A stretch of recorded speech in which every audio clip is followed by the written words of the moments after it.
Jika dia berhasil memecahkan misteri tersebut, dia meminta agar dirinya dipindahkan ke lokal A. Dengan tenang, Pak Kepala menyetujuinya. Mendengar hal itu, yang lainnya pun ikut bersemangat dan mengharapkan hal yang sama. Singkat cerita, sampailah mereka di rumah si korban. Pertama, kita diperkenalkan dengan anak korban.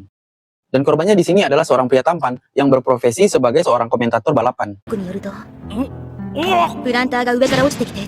Dan korban tewas disebabkan sebuah pot yang jatuh dari lantai atas rumahnya. Dan lantai yang disebutkan tadi adalah kamar milik asisten korban. Berikut juga dengan pot yang terjatuh itu. Anak korban menunjukkan tempat terakhir tubuh ayahnya ditemukan. Di sini, Megumi melihat tulisan yang tak beraturan. Dan Kazuma, seorang ahli komputer pun menyimpulkan bahwa ini adalah sebuah pesan kematian.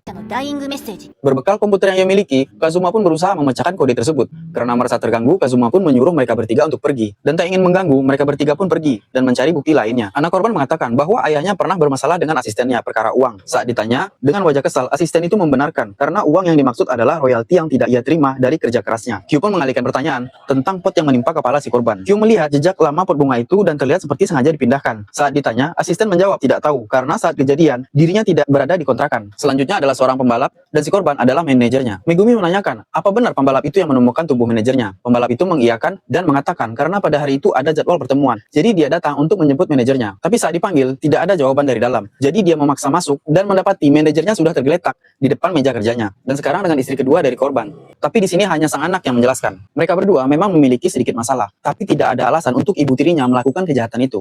Kembali pada Kazuma yang masih sibuk dengan komputernya, seperti menemui kebuntuan. Karena Kazuma tidak juga dapat maksud dari pesan tersebut. Q yang sedari tadi memperhatikan Kazuma pun mengatakan, masih bersama Kazuma yang sekarang berada di rumahnya. Dirinya yang masih berusaha untuk memecahkan kode tersebut. Tiba-tiba ia teringat perkataan Q.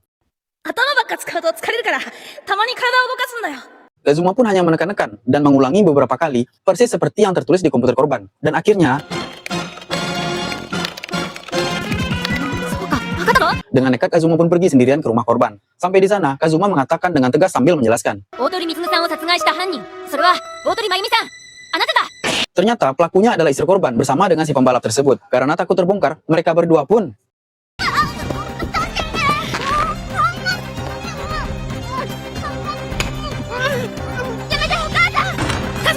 beruntung si anak yang terbangun karena suara berisik. Dan Q bersama teman-teman yang juga datang di saat yang tepat. Saat si anak bertanya alasan ibu tirinya melakukan itu, padahal mereka sudah hidup bahagia bersama selama ini. Sang ibu menjawab kalau dia sudah tidak tahan dengan suaminya yang kasar. Tapi sebentar,